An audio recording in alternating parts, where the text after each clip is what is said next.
मलक रियाज को 1995 में दिल की तकलीफ हुई। डॉक्टरों ने उन्हें बताया कि आपके दिल की 3 नालियां बंद हैं, चुनाचे आपको फौरन एंजियोप्लास्टी करवाना पड़ेगी। मलक रियाज एंजियोप्लास्टी के लिए लंदन जाने लगे तो साबिक army chief general Aslam Baig ने उन्हें दिल की तकवीयत के लिए तिब नबवी सल्लल्लाहु अलैहि वसल्लम से एक नुस्खा बताया। जनरल असलम बेग का कहना था उन्हें 56 साल की उम्र में दिल का आर्जा लाहक हुआ और वो अपने मर्ज को खुफिया रखना चाहते थे क्योंकि उससे उनके फौजी कैरियर पर जद पड़ सकती थी। चुनाचे उन्होंने तिब नबवी सल्लल्लाहु अलैहि वसल्लम का सहारा लेने का फैसला किया। उन्हें किसी साहब ने ये नुस्खा बताया था। उन्होंने ये नुस्खा इस्तेमाल करना शुरू कर दिया और हैरान कुन हद तक सेहतमंद हो गए। जनरल असलम बेग का कहना था कि आप एंजियोप्लास्टी से पहले 1 महीने तक ये नुस्खा इस्तेमाल करें और उसके बाद अपने टेस्ट कराएं। अगर शिफा हो गई तो ठीक, वरना दूसरी सूरत में आप एंजियोप्लास्टी करा लीजिएगा। मलक रियाज ने जनरल असलम बेग से नुस्खा लिया और इसका इस्तेमाल शुरू कर दिया। 1 महीने के बाद ये लंदन बड़े हॉस्पिटल में गए। वहां उन्होंने दुनिया के एक नामवर कार्डियोलॉजिस्ट से राबिता किया। उन्होंने इनके टेस्ट कराए और टेस्टों के नतीजे देखकर उन्हें बताया कि आपका दिल मुकम्मल तौर पर ठीक है, आपको किसी किस्म के इलाज की जरूरत नहीं है। मलक रियाज ने अपने पुराने टेस्ट उनके सामने रख दिए। उन्होंने दोनों टेस्ट मैच किए और ये मानने से इनकार कर दिया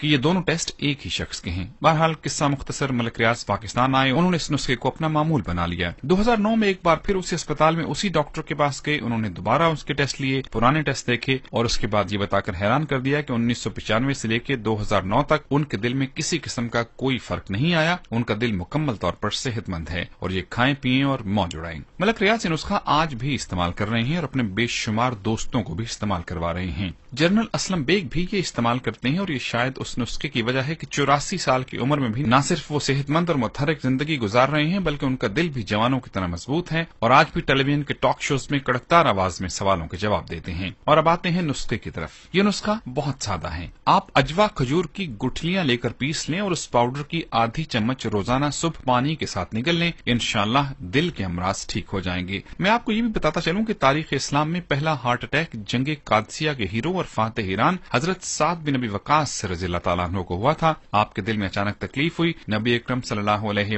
वसल्लम को मालूम हुआ तो आप सल्लल्लाहु अलैहि वसल्लम ने फरमाया कि इसे अजवा खजूर गुठली समेत कूट कर खिला दो, ये ठीक हो जाएंगे। हजरत साद बिन नबी वकास रज़ियल्लाहु तआला अन्हु को अजवा खजूर कूट कर खिलाई गई और आप सेहतमंद हो गए। ये खजूर सिर्फ सऊदी अरब से मिलती है और खासी कीमती है, लेकिन इसके बावजूद ये अमराज दिल की अद्वियात से यकीनन सस्ती होगी। इस नुस्खे के दोनों रावी जिंदा भी हैं और सेहतमंद भी हैं। अगर आप मजीद तहकीक करना चाहें तो आप जनरल मिर्जा असलम बेग और मलक रियाज हुसैन से राबिता कर सकते हैं। मैंने क्योंकि अभी तक ये नुस्खा इस्तेमाल नहीं किया, चुनाचे में अपना तज्जिया बयान नहीं कर सकता। ताहम अगर आप तहकीक के बाद इसे इस्तेमाल करना चाहें तो 100 बिस्मिल्लाह। अगर आपको शिफा नसीब हो जाए तो आप जनरल असलम बेग, मलक रियाज और मेरे लिए दुआ फरमाइएगा। अगर शिफा ना हो तो हम तीनों को माफ कर दीजिएगा क्योंकि इस इंफॉर्मेशन का मकसद नेक है।